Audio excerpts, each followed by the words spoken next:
July 14th, 1789, Paris is starving, angry, afraid. Bread prices have doubled. Soldiers surround the city. Rumors whisper that the king is preparing to crush the people. And in the east of Paris stands a medieval fortress, dark, towering, and feared. The Bastille. By sunset, it will fall, and the world will never be the same. In the summer of 1789, France is collapsing under the weight of debt and inequality. King Louis XVI rules over a kingdom divided into three estates: the clergy, the nobility, and everyone else. The third estate: peasants, workers, merchants, 97% of the population. They pay the taxes, they carry the burden, and they are starving. In May, the king calls the Estates General for the first time in over 170 years. But instead of reform, political chaos explodes.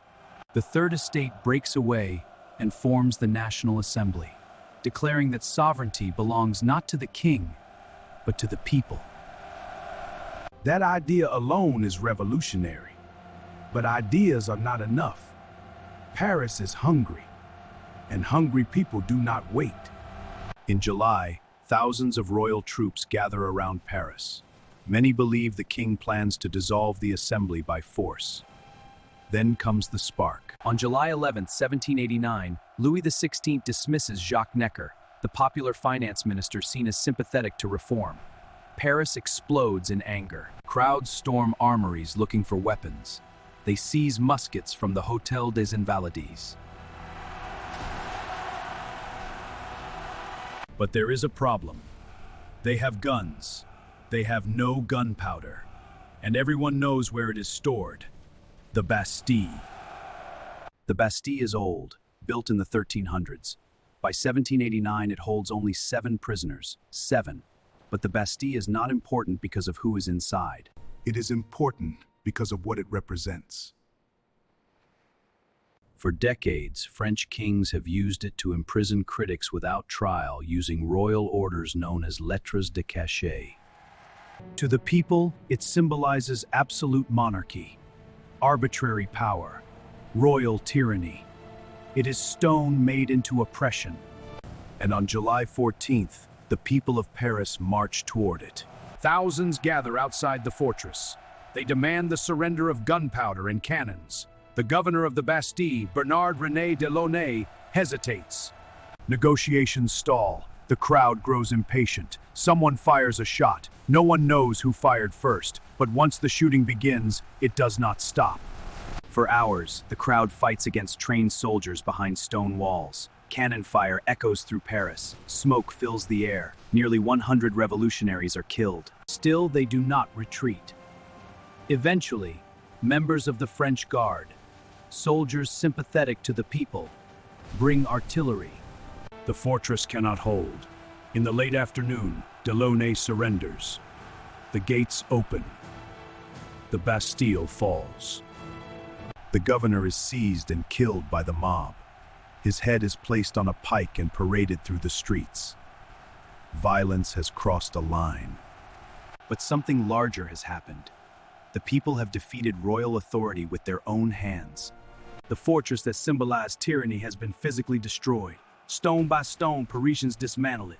Souvenirs are sold.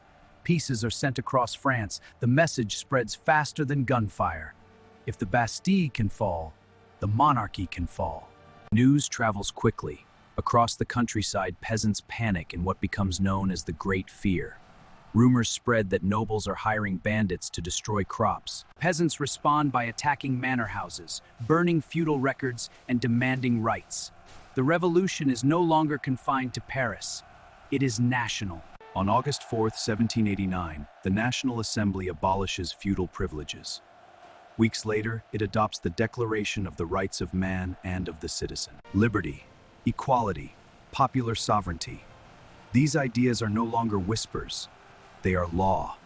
And it began with the fall of a prison. Here is the truth. Militarily, the storming of the Bastille was minor. Politically, it was seismic. It was the moment the French Revolution became irreversible. Before July 14th, the king might still have restored control. After July 14th, power shifted psychologically. Authority now required the consent of the people, and Europe noticed. Monarchs watched in horror. Reformers watched in hope. Revolution had a new symbol.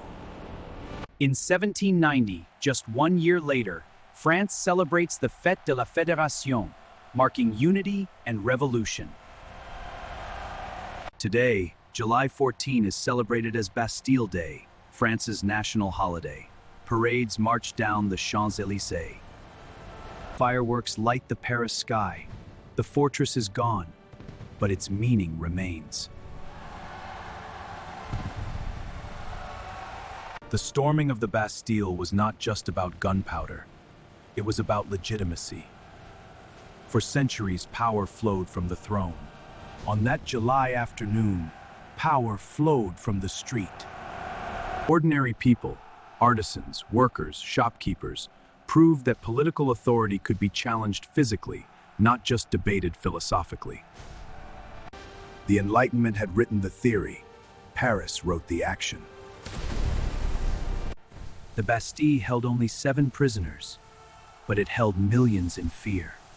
When its gates fell, something invisible collapsed with it. The belief that kings were untouchable. The belief that ordinary people were powerless. The storming of the Bastille was not the bloodiest moment of the French Revolution. It was the loudest. It told the world that revolution is not born in palaces. It is born in streets, and sometimes, all it takes is one fortress to fall. The storming of the Bastille, the day the people took power.